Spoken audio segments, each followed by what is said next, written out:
To figure out के actions होते क्या हैं अडोबे इलस्ट्रेटर में। विंडो में आप जाओगे तो यूल सी एक्शंस हमें सेकंड नंबर पे मिल जाएगा, अल्फ़ाबेटिकली फर्स्ट ये आ जाता है। तो एक्शंस को मैं प्रेस करूँगा, मेरे पास जनाब ये फ्लाई आउट एक पैनल खुल जाएगा। ठीक है जी। थोड़ी सी मैं रियल एस्टेट जो है वो ज़रा बढ़ाता हूँ। ये मेरे पास एक कोलैप्स करने का एक बटन है, मैं इसके ऊपर क्लिक कर दूंगा, मेरे पास अब जगह ज़्यादा बन गई है। Very good. सो इस पैनल में आप देख रहे हैं कि डिफ़ॉल्ट एक्शंस के नाम से एक फोल्डर पड़ा हुआ है और ये डिफ़ॉल्ट एक्शंस एडोबे इलस्ट्रेटर में पहले से ही पार्क्ड हैं। सो अगर मैं ड्रॉप डाउन करूं तो now you can see we have different actions over here. तो लेट्स से ओपेसिटी 60 आपको फर्स्ट नज़र आ रहा है, ओपेसिटी 40, इसको मैं अगर ड्रॉप डाउन करूं तो ट्रांसपेरेंसी 40 है और ये ब्लेंडिंग मोड भी इसके अंदर चेंज हो रहा है। तो ये डिफरेंट एक्शंस बने हुए हैं और सेव फॉर वेब है। तो चले हम कोई ट्राई कर लेते हैं। मैं सबको सिलेक्ट कर लेता हूँ और ये 60 ओपेसिटी वाला इसको मैं सिलेक्ट करूँगा। You have to select this first और मैं प्ले दबा दूँगा। तो नाउ यू कैन सी ये ओपेसिटी जो है मेरी 60% हो गई है for all the shapes. Control जी करूँगा और एक और ट्राई कर लेते हैं। सेव फॉर वेब करते हैं। जेपैक मीडियम का एक एक्शन जो है वो ऑलरेडी बना हुआ है। प्ले मैं प्रेस करूँगा तो नाउ यू कैन सी ये मीडियम क्वालिटी में हमें 30% इसकी क्वालिटी नज़र आ रही है, तो ऑलरेडी बनी हुई है। Will just save, there you go. So इनका ये फ़ायदा है जो डिफ़ॉल्ट कुछ बने हुए हैं और कुछ एक दो और ट्राई कर लेते हैं। लेट्स से मैं इन तीनों शेप्स को ओवरलैप कर रहा हूँ और मैं इनको यूनाइट कर लेता हूँ। ठीक है जी। इसको मैं कोलैप्स कर रहा हूँ और प्ले का बटन प्रेस करूँगा। नाउ यू कैन सी ये यूनाइट हो गया। वेल एक्चुअली ये पाथफाइंडर के थ्रू हुआ हुआ है और जब ये क्रिएट किया गया तो पाथफाइंडर को रिकॉर्ड कर लिया गया ये जो हमने एक्शन अभी परफॉर्म किया, राइट।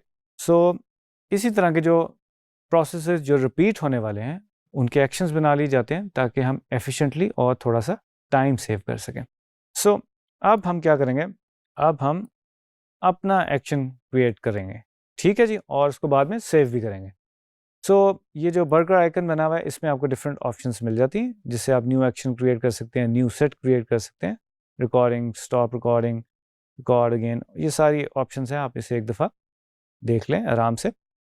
सो मैं अपना जो है एक्लिप्स जो है उसको सिलेक्ट कर रहा हूँ और उसको सिलेक्ट करने से पहले मैं बेसिकली एक फोल्डर क्रिएट करूँगा, यानी कि सेट क्रिएट करूँगा। क्रिएट न्यू सेट, इस पर क्लिक करूँगा जो नीचे फुटर में बेसिकली हमें आइकन्स नज़र आ रहे हैं।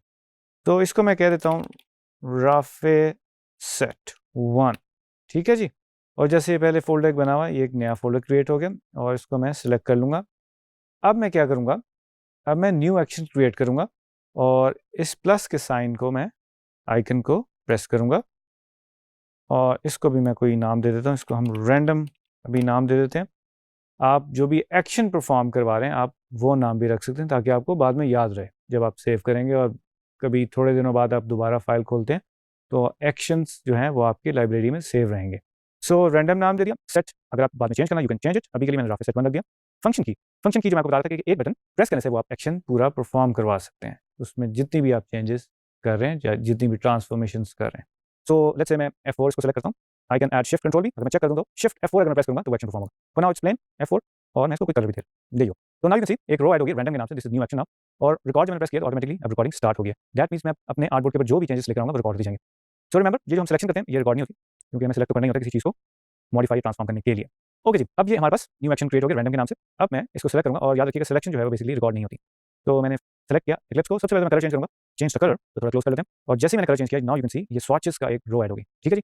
अब मैं इसकी ओपेसिटी कम कर देता हूँ, इसको वैसे 40% करता हूँ और now you can C transparency भी इसके अंदर ऐड हो गई 40%। अब हम ट्राई करते हैं रोटेशन। ठीक है जी, 270 के एंगल में मैंने इसको रोटेट कर दिया और ये आप देख सकते हैं -180 का एंगल इसको मिल गया, राइट।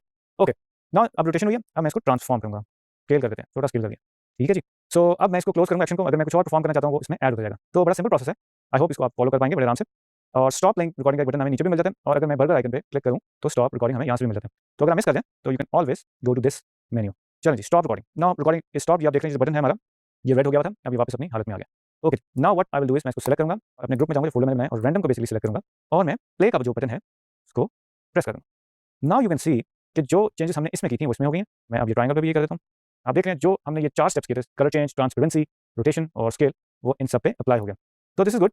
अगेन जब हमने इस तरह के लेंथी और लॉन्ग प्रोसेस करने हो जिसमें एक चीज़ को हम बार बार कर रहे हैं और हमें पता है हमें बार बार करना है और उसमें हमारा बहुत ज़्यादा वक्त ज़ाया हो रहा है, तो हम एक्शंस की मदद से बड़े आराम से इनको परफॉर्म करवा सकते हैं।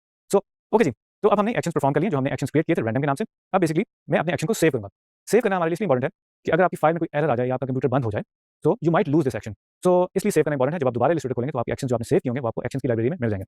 सो मैं अपने ग्रुप के ऊपर जो मेरा ग्रुप फोल्डर है या सेट है उसको मैं सेलेक्ट करूंगा और बर्गर आइकन पे क्लिक करूंगा और मैं अपना एक्शन जो है सेव करूंगा सेव एक्शंस में जा। राइट जी, राफे सेट 1 के नाम से जो हमने ऑलरेडी सेट का नाम रखा था हम उसी नाम से रखते हैं और उसको सेव कर देते हैं। राइट जी, अब हमारे पास ये जो एक्शन हमने परफॉर्म किया वो सेव हो गया। तो अब हम इसको लोड करके देखेंगे। इसको मैं डिलीट कर रहा हूँ इस एक्शन को and now from this burger icon I can load this action. तो देयर यू गो। तो इस फोल्डर में मैंने ऑलरेडी सेव किया हुआ था और ये मेरा ऑलरेडी यहाँ सेव है। तो इसका फायदा ये हो गया जिस डेस्टिनेशन में हमने इसको सेव किया था वो ऑलरेडी वहाँ पे पार्क है। somehow if you accidentally delete your actions you can get it from here। तो इसको मैंने सेलेक्ट किया एंड नाउ यू कैन सी ये दोबारा हमारे पास लोड हो गया और इसको हम कोशिश करते हैं इसको दोबारा परफॉर्म करें इसके ऊपर। यूपीएससी में करता हूँ और प्ले कर देता हूँ। तो इसी जो एक्शन था उस पर परफॉर्म हो गया बड़े इजीली। तो आज हमने सीखा एक्शन हमने कैसे क्रिएट किए, सेट्स कैसे बनाए,